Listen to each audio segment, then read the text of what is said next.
All right, if we're recording, I'll do my usual. We are live on Channel 4. Please do not swear. This is Davina. Except I'm obviously not Davina.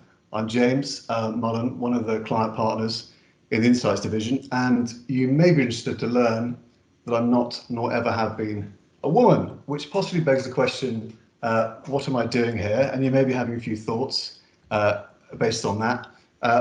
Perhaps, oh Lord, here comes a bloke to mansplain why International Women's Day is important. Or my latest Netflix bit of light relief is something called Superstore. And one of the great characters, Garrett, on the right here, one of the early episodes, there's a session about racism being given by a white person, and this is his quite amusing reaction.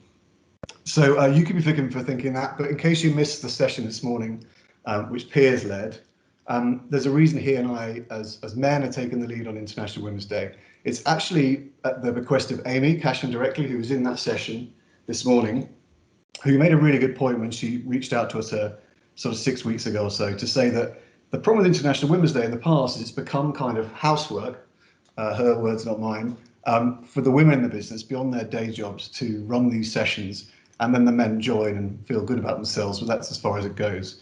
And so the point of this is that Piers and I wanted to take ownership, because if we really care about gender bias and gender inclusion, making sure we tackle all these issues, not just from a gender point of view, but across the I&D world, it's really important that we all lean in.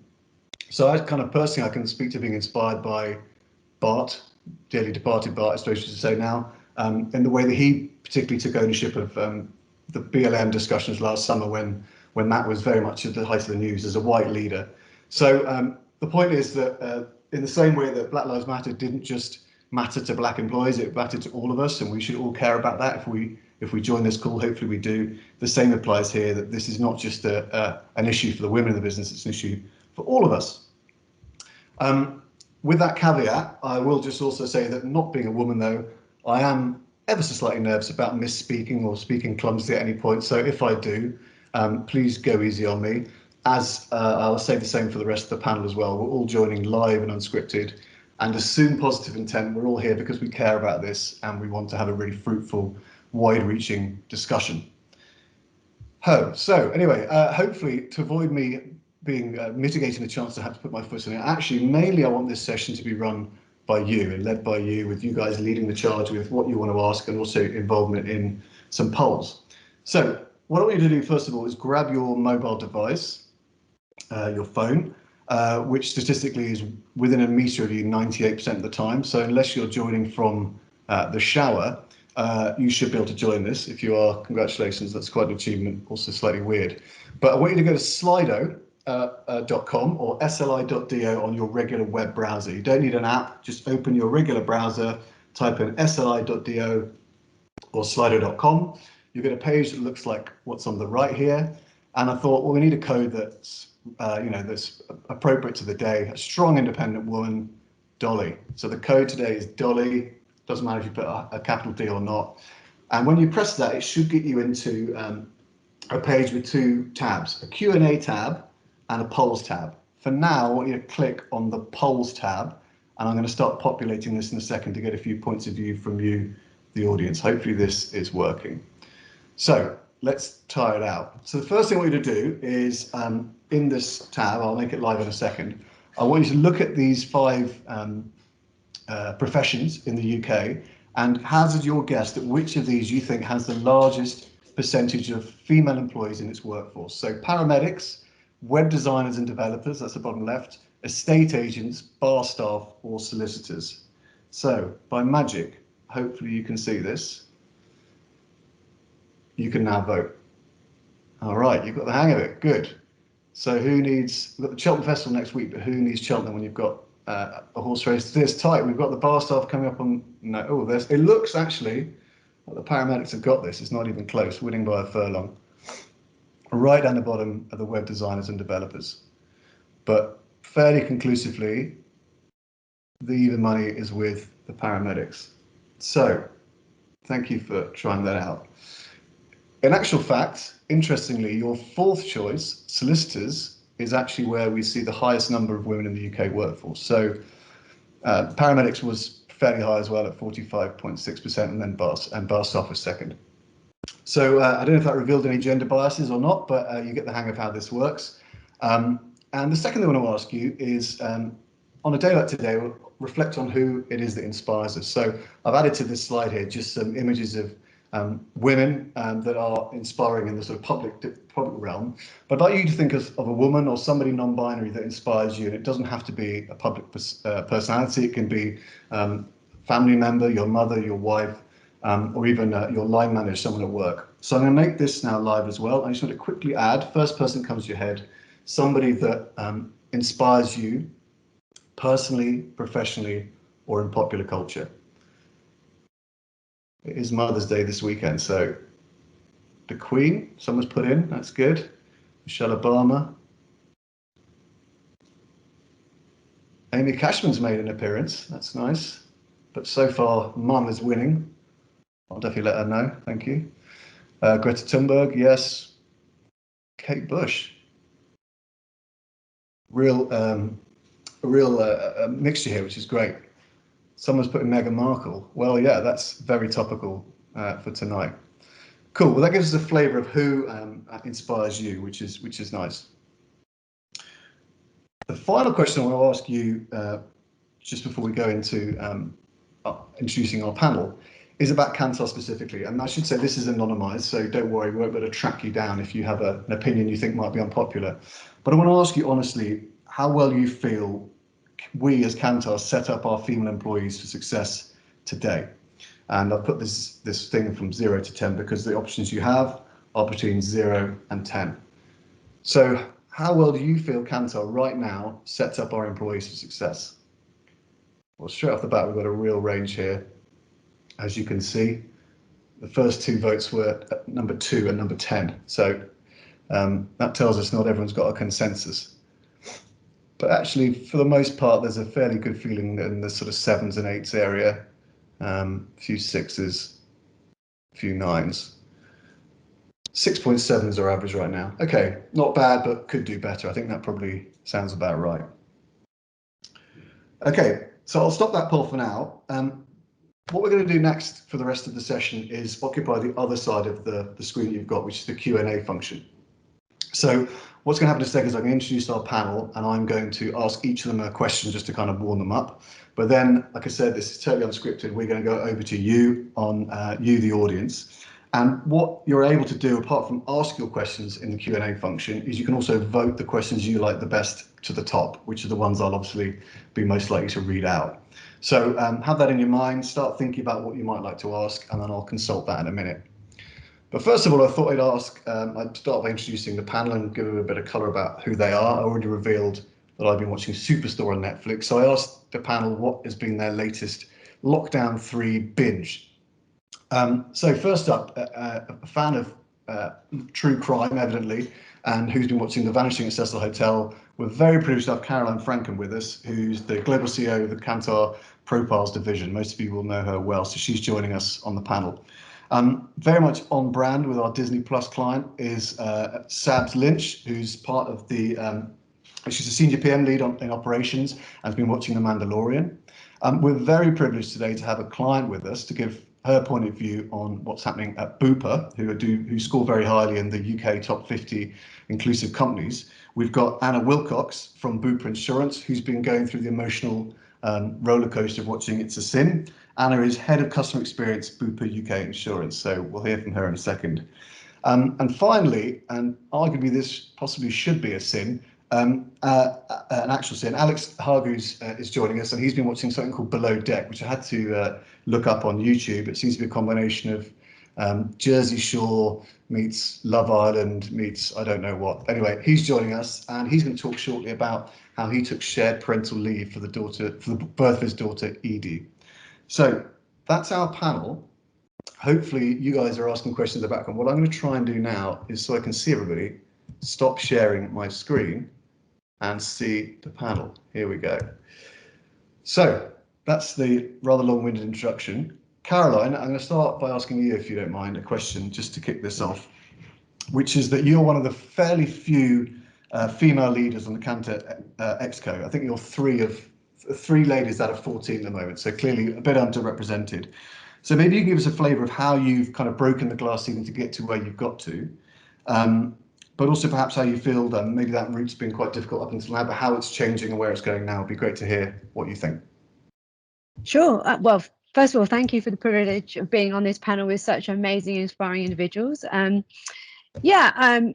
It's been a journey for sure. And I have the bruises and the scars to show that I have broken the glass ceiling. But I would say it took me time to realize and inflect on what helped me do it. So my career is very much, I actually was client side 15 years in media, making TV channels, launching TV channels before I joined the agency side, the darker side of the agency side, as we used to call it, client side. And I just chose jobs that actually gave me an opportunity to disrupt positively, and to actually meet a diverse range of people. So I've always had that in my DNA. That's a passion of mine: diversity of thinking, diversity of experience, diversity of learning. And the media world gave me lots of options to be very creative. And it was only when I sort of got to the agency side that I started to progress to a level, not deliberately, that the next level was a C-suite jump. And it was incredibly challenging because actually I didn't appreciate that I had a job to do myself, to raise my voice, to be confident in being visible in the business, and to really put myself forward. And it was a good mentor of mine, a man who he still mentors me today. He said, you never speak up about your own achievements and your own accomplishments, and you have to start championing yourself, because if you're waiting for everyone else to do it, it's not going to happen. So I would say that was a big lesson and a big inflection point for me to say it's okay to be proud of who you are and what you do, but you've also got to be visible, because otherwise you're just going to get looked over. And frankly, businesses will take advantage of all the hard work you do and not pay you any more money or give you the promotion because that's easy for them. I'm not saying all businesses are like that, but certainly in my experience, that was the case. It is a privilege to be part of the Kantar Exco. The women are in the minority, but we are making progress. So you will have seen Narelle's post earlier today that senior leadership over the past 5 years in Kantar has increased. Females in senior leadership over the past 5 years has increased by 9%. That's good, but we do need to do much better. You will have heard from the announcement from Alexis last week. Doreen Wang has become the president of Greater China for Insight. Amazing. She's a phenomenal woman, highly accomplished, really powerful, really inspiring. So we're definitely going in the right direction. But it would be remiss of me to say that we're there and we've made it. I do know that when we get to a certain scale, 90 and above, that's where we start to see the female representation fall off a bit. So that's why there's been a deliberate focus over the last couple of years on really lifting up women into scale 90 plus roles, so the sort of very senior end of our spectrum. Fantastic. Thanks, Caroline. Maybe that's a good time to segue to talk to Anna to get the point of view of Bupa then, because while Kantar is on the top 50 of the UK's most inclusive employees, I think we're 42 from memory, Bupa's in the top 10, one of our great clients. So Anna, perhaps you give us an idea of how Bupa has got to this position, perhaps how long it's taken as well, could be interesting if it's been a long journey or happened quite quickly, and possibly, obviously in the light of today, particularly how you've, I guess, the inclusion and progression of women in particular has been pushed within Bupa and how that's happened. That would be great. Yeah, of course. Thanks, James. And as Caroline said, thank you so much for inviting me to come inside Kantar and talk to you all about what International Women's Day means to me and to us as Bupa. So as I say, my role is head of customer experience at Bupa. I've worked for the organisation for about 11 years. I recognise how fortunate I am to work for a large global corporate organisation who really do have not only their customers but their people at the heart of everything that we do, and they really do firmly support making sure that everybody feels included, especially women. I suppose in terms of how long it's taken us to be as successful as we are, that it's been many years. There's really been a conscious effort over many years to support females, treat them fairly, provide sort of guidance and structure within the business to help them achieve. I didn't actually realise there was so much going on until I did a bit more research for this session. But just in terms of sort of just headlines, I suppose, for the past 2 years, as you mentioned, we have been recognised in the top 10 of inclusive companies. We're at number 9. We've also been named as one of the UK's top 5 businesses to work for by LinkedIn, and that was by our employees. We've been voted by our own people and our internal engagement. And elsewhere, our CEO, David Hyman, is consistently ranked amongst leaders in business who supports underrepresented groups such as women and people on the Heroes list, within the Financial Times, and also within the Agents of Change Power list. Now, I think that we've shifted so much because David has been central in driving both a personal commitment from himself, but also this constant drive to create a more diverse and inclusive workspace. Sadly, he's moving on from Bupa, but I've no doubt that he really has set the platform for a culture that will remain. For example, he was the driving force behind a campaign that exists today called Be You at Bupa. It's a public commitment that we've made to ensure that our people are treated fairly and they feel comfortable and supported in being their true selves at work. And it takes form in many ways. It's within the business in terms of the culture that we are, but we have constant internal communications with people telling their own stories, and it might be females who've really risen up through the ranks, or it might be people within minority groups, but there's a real feeling within the organisation that the support is there and that people bring themselves to work and are themselves. There's lots of other work as well around supporting sort of female talents. One of those is within sort of the Women Ahead and the Moving Ahead movement. And since I think sort of like early 2010, we've been increasing the number of people that we have within this cross-company mentoring program. It's called the 30% Club. So lots of women being encouraged to join organisations such as that. Naturally, people would imagine we're a healthcare organisation, so we do have a significant number of females in the business. But when you look at that in accordance with sort of the insurance side of the organisation, there are typically much more men there. So again, the organisation has really participated in mentoring programmes, specifically within the actuarial space, to really help support females sort of be part of the business. There's also a real drive to support senior women who can attend executive and leadership development programmes. Just recently, in fact, I've been awarded a sponsorship to study a 2-year global executive MBA, which is an amazing opportunity and really gives me as a woman the ambition to be able to take my career to the next level within the organisation. And there is opportunities within the exec community. We actually are committed to having in excess of 35% of females on our board and in our senior management. And we also expect our senior leaders to help drive that importance of gender representation through the business and really make sure that people understand what that means. So it's inherent within our culture. There's so much that we do, but it really feels like it's just part of who we are. That's fascinating. Thank you. I think we'll come back on that. I think that 35% is interesting because that's good, but I wonder if you feel that's even high enough potentially, because I'm looking at the numbers for UK Insights and we're at 35% females at scale 100 plus, 40% at scale 90 plus. So it's interesting.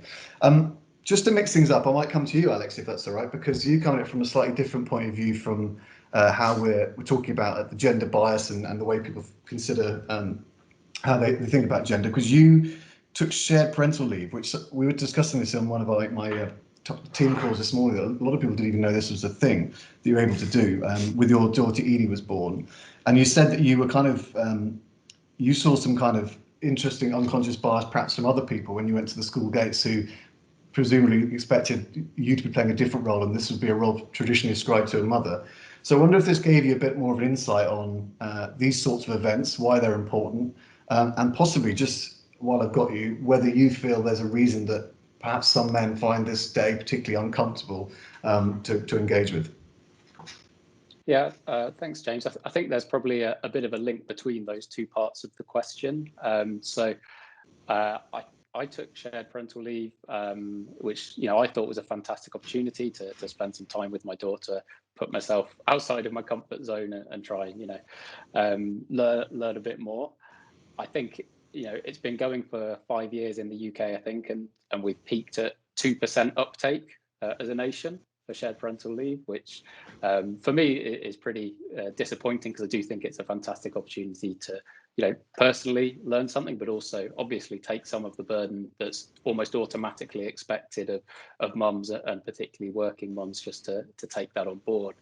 But yeah, I think, going through that period of time where I was looking after my daughter, there was some really fascinating occurrences that I didn't anticipate, of strangers literally coming up to me in a supermarket while I was holding my daughter, congratulating me for being able to, do the shopping and hold a baby at the same time, and how brave and inspirational I was. Now, at the time, I'll hold my hands up, and I gave myself a pat on the back, and I thought, I am great, I am fantastic, I am so 21st century man. Later did I realize that that's insane. It's absolutely crazy that people think, obviously their intentions are absolutely in the right place, but that they think that I'm doing something amazing and wonderful, when really I'm doing what millions of people, millions of women predominantly, do every single day, as well as working full time. So yeah, definitely kind of challenged some of my own thinking. Was interesting to see that, and in a few of the kind of conversations I've had since, that kind of social stigma or unconscious bias about the role of men within looking after their families, particularly during those early years, is really interesting. Awesome, thank you. Finally, Sabs, hello. Hello. This is a tricky one for you to ask, but I'm going to ask it because this is the point of days like this, isn't it? Yeah. So not only are you a woman, but you're obviously a black woman in the business. And so to what extent, I wonder, do you, because I always think Kantar, we are a really nice culture. We've got lovely people at work here. But to some extent, when people like me perhaps clumsily try and initiate conversations around inclusion and diversity, to what extent does that encourage you or possibly frustrate you that it's still, there is a sense of misspeaking and fear about the way to go about these things? So how do you feel about that? And I wonder if you had any tips, frankly, as well, because that would be nice. It's a good question, James. And to be honest, I never get annoyed or frustrated. I'm more than happy when people feel like they can approach me to initiate these conversations on diversity and inclusion. But before I give my response, I must say this is my personal opinion, like you mentioned, as a black woman, but this isn't me speaking for all black women. And firstly, in workplaces, all women are under pressure to conform to dominant masculine behavior norms. Black women, however, we're also under pressure to conform to dominant white behavior norms. So we're under pressure to change the way how we dress, how we wear our hair, how we speak, and also to become more sociable and less ethnic. And for me, I personally know what it's like to hide parts of my whole self, play down my Caribbean heritage, and even now it's even quite difficult to acknowledge and admit that I've actually done that just to fit in more easily with my colleagues. And what made me stop doing this is because I was finding it really difficult to be myself at work, and I didn't actually, I didn't want to be there and doing the job that I actually enjoy doing and working with some great people. If we bring intersectionality into this conversation, an example of this being is that we need to remember that black women, we're both black and female, and can be subjected to discrimination on the basis of both race, gender, and often a combination of the two. So if we as black women are passionate and committed in our roles within the workplace, this is sometimes often seen as irrationality or anxiety, even sometimes hostility. So we silence ourselves to make ourselves seem more invisible. So we then come across to be seen as being professional and calm. So when we talk about issues of diversity and inclusion, James, especially in the workplace, this will be new for most people. And the fear of saying the wrong thing often keeps people from wanting to engage in a discussion in the first place. And in turn, that fear sometimes can be quite stifling. It can actually stifle the people who would most benefit from these open conversations. But while I want to say there may be some discomfort and mistakes will be made, but the only way to address this is to be open to experiencing this discomfort in an honest and forthright way. You need to recognize and reflect when you've said the wrong thing or made people uncomfortable, and use that mistake as a learning. It's like a learning moment, but most importantly, we need to keep trying. I found that most people who've approached me, especially within the last year, you know, due to the killing of George Floyd and the many Black Lives Matter protests that we've had globally, has catapulted the subject of race into many conversations, and they're genuinely keen to be educated and ask questions on how they can educate themselves. And I also refer them to the vast majority of materials because there's so much out there, there's plenty out there. And once again, I wasn't going to mention that I actually refer people to look up topics on race or how to start conversations with Black people about race, as I feel it's quite condescending. So I can come across quite condescending or rude to tell people, like, you know, go and educate yourself on these things. But I strongly believe that you can only do better if you know better. And that starts with educating yourself. And this way, you know, you'll be talking from a position of knowledge and understanding when you come to have these discussions. And finally, we need to stop the myth that talking about race, sexuality, disability, or anything that makes us uncomfortable is actually a bad thing, because the more we talk about it, the more we can address it, tackle it, and you know, find better solutions. So that's just, like I said, that's my personal take on that, James. Brilliant. Thanks, Sabs. Some reactions, that's nice. So I've got, now this is when we have to turn over to the great unwashed masses of Kantar that are tuned in to see what they think. So there's a few questions here that I don't think we can realistically answer about gender pay gap, but maybe that's something we can follow up on separately. But one of the questions that's trending pretty high here in the Q&A is what the panel thinks about where Kantar scored in that poll I ran just a little bit earlier about it was roughly 6.7 out of 10 in terms of how we support women in the workplace. So apologies, Anna, it's probably not one that you can answer, but I wonder if the others of you would like to pick up on that, about where you think we're struggling to push ourselves towards the upper end of that scale.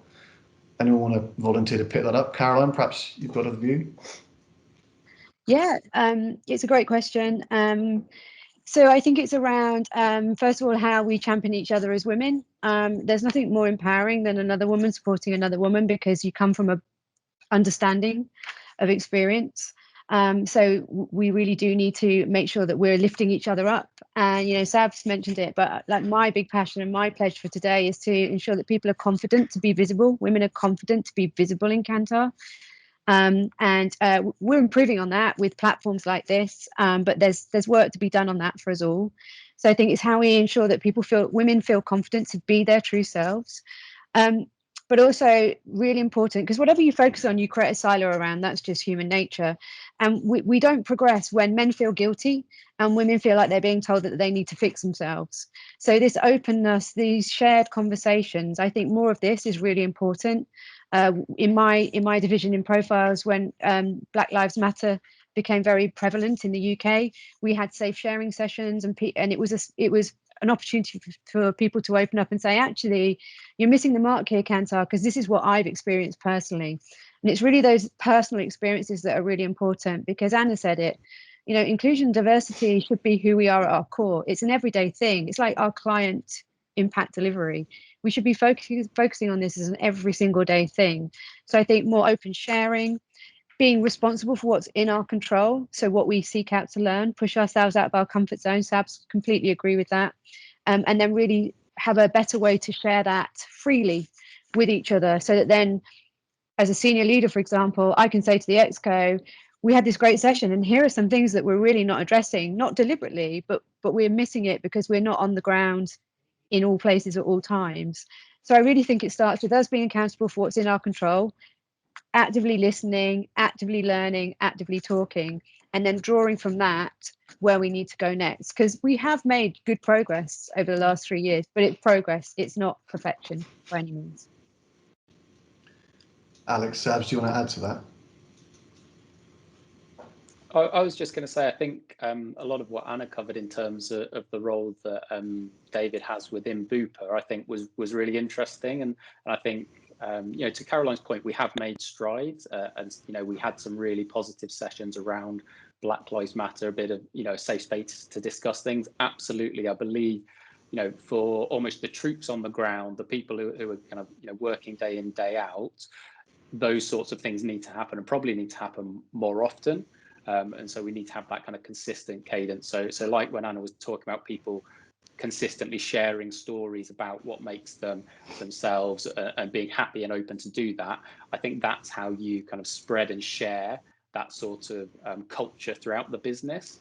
And I think the second point and the importance of David to Bupa was, you know, that is absolutely being lived and breathed from the top down. So I think those two different aspects in terms of clearly seeing someone standing up and saying this is a priority at that very highest level, but also making sure it is done consistently and not just on some of these days where we do take a time to think about it.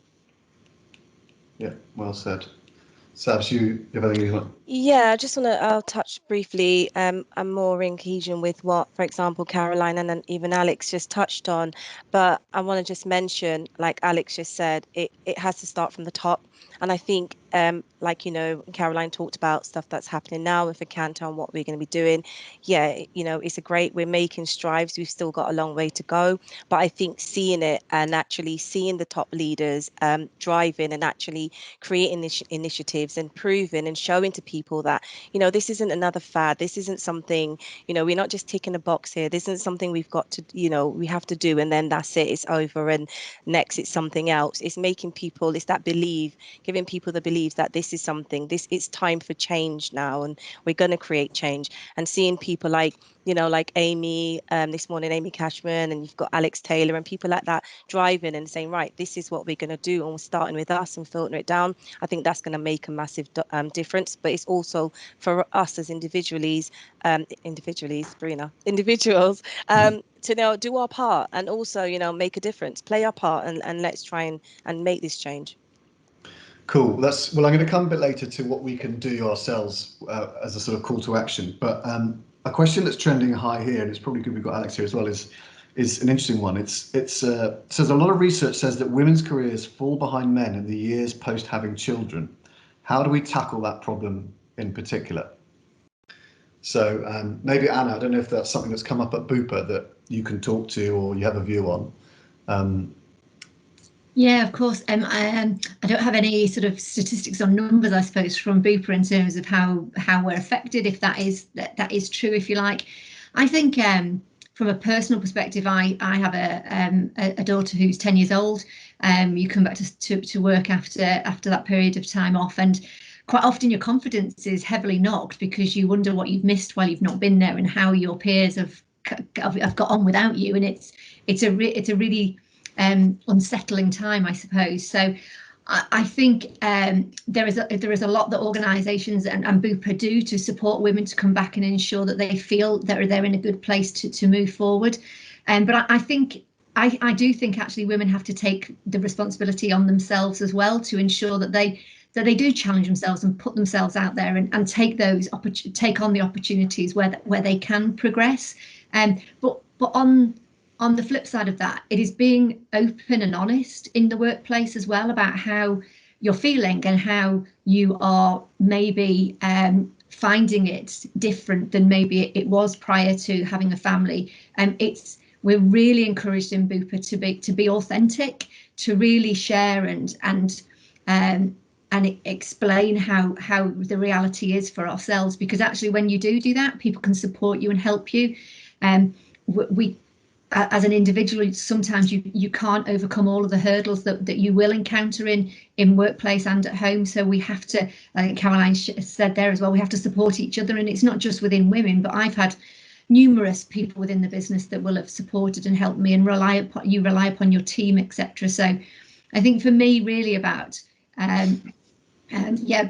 keep focused on getting back to where you want to be at work, and there's no necessity to actually climb the ladder when you come back from actually having a family either. If you want to come back and maintain a position, there is nothing that says you don't have to do that. But if you do, then be open and honest and look for the help, and there will be people there to support you in that, I'm sure.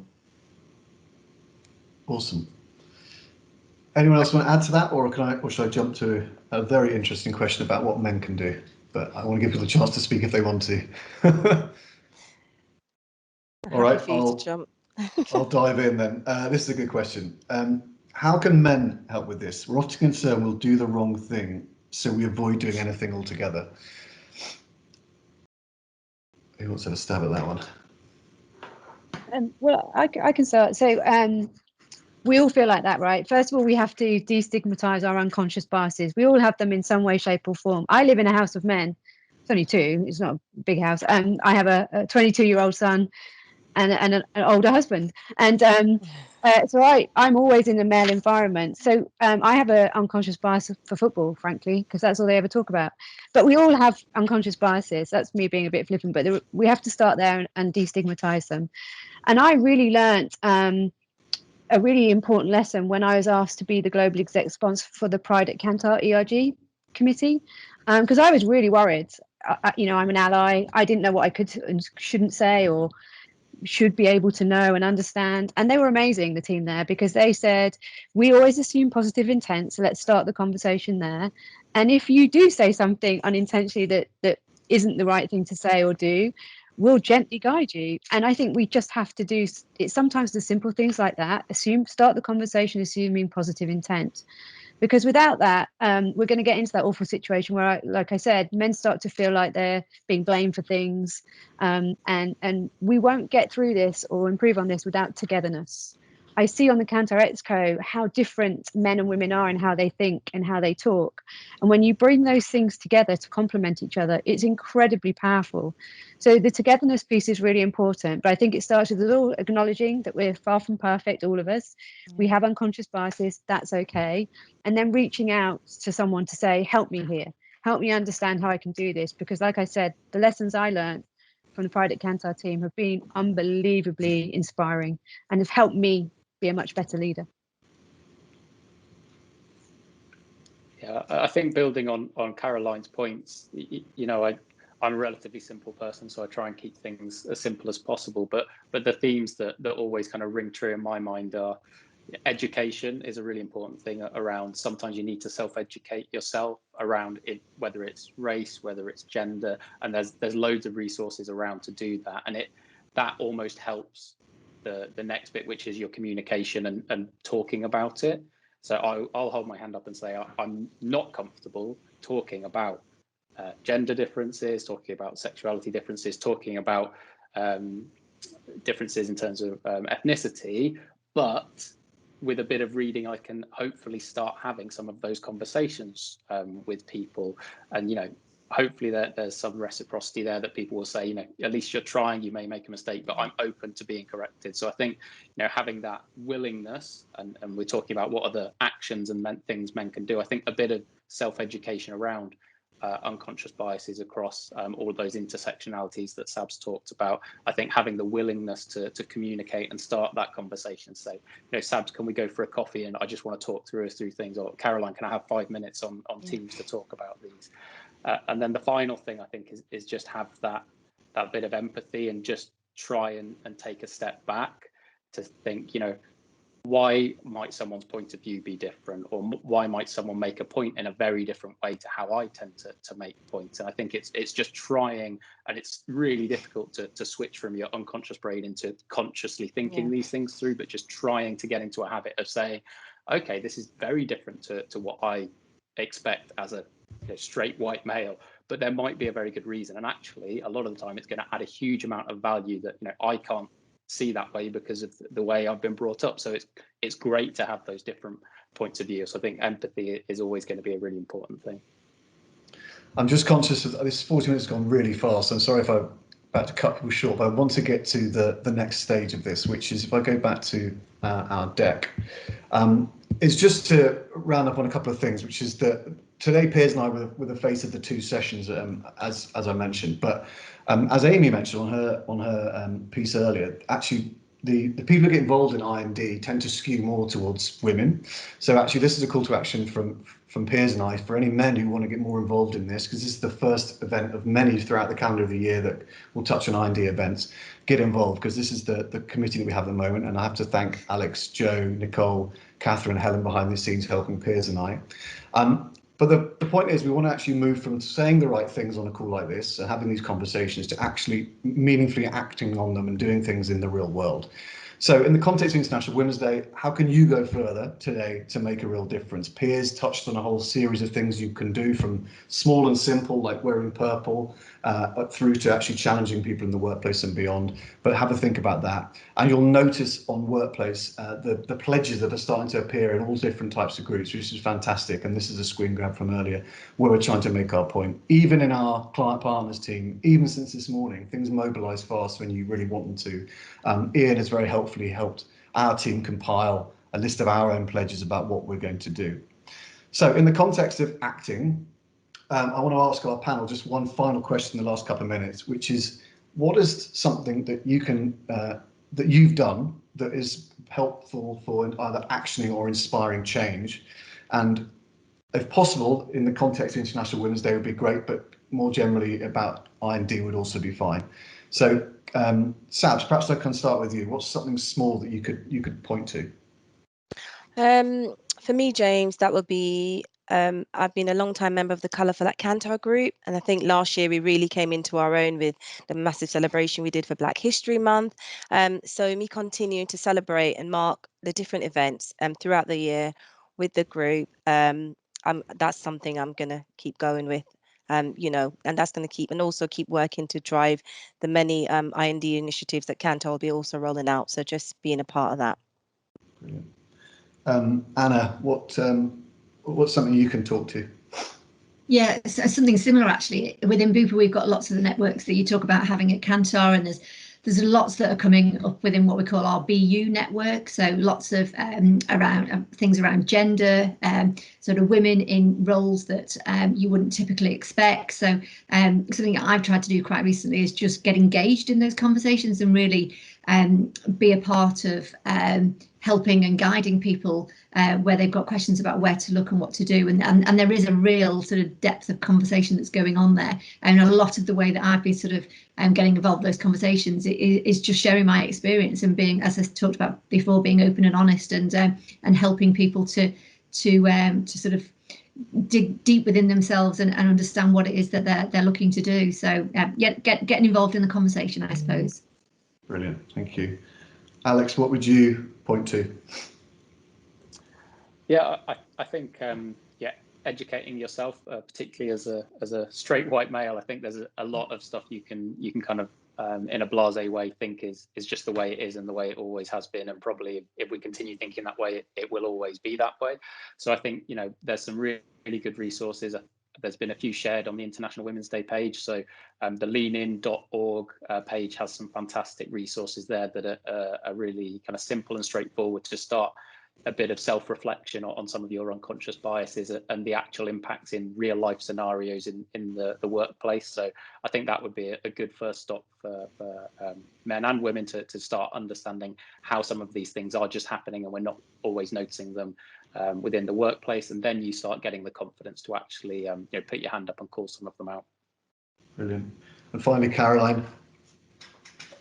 Yeah, there's a quote I love, which is, be the first-rate version of yourself and not a second-rate version of someone else. So I'm going to pay forward my experience of building my confidence so that I can be visible and I do have a voice. So happy to help any woman in Kantar that's struggling with that. There's a lot of talk about imposter syndrome at the moment. That drives me mad. So I'm here to help support people with raising their voice, being visible, and achieving the things that they thoroughly deserve, quite frankly. Wonderful. Well, massive thank you to the four of you for coming on and sharing your points of view. Especially, like I said, we couldn't really script this, and I'm very grateful for your brilliant perspectives and expertise. A final question I want for the people joining on the polls tab again is just to reflect on. We heard a lot in the last 45 minutes, and I've been trying to scribble down some notes. But perhaps you could just write one or two words into the chat now, not to the chat, to the polls that the word cloud, to say perhaps something you felt from the session, something you've learned, how you're feeling on the back of it, and just so we can see as a group how this is trending. Honesty, yeah, that came across a few times. So Anna, you talked about that. I thought that was really, really nice. People feeling inspired, fantastic. Keep this conversation going, absolutely. Women rock, absolutely. Inspired to take action. Well, that's mission accomplished if that's true. Fantastic. and another version of inspired, inspiring, very happy. So my dog is howling upstairs, so that you might hear that as well. But this is really helpful. I'll leave that open, but I'll go back to the presentation. And I think all that's left for me to do is say thank you. We're at 2:45. Have a fabulous International Women's Day. And yes, action, next steps. Anything you feel you can post on Workplace, please do.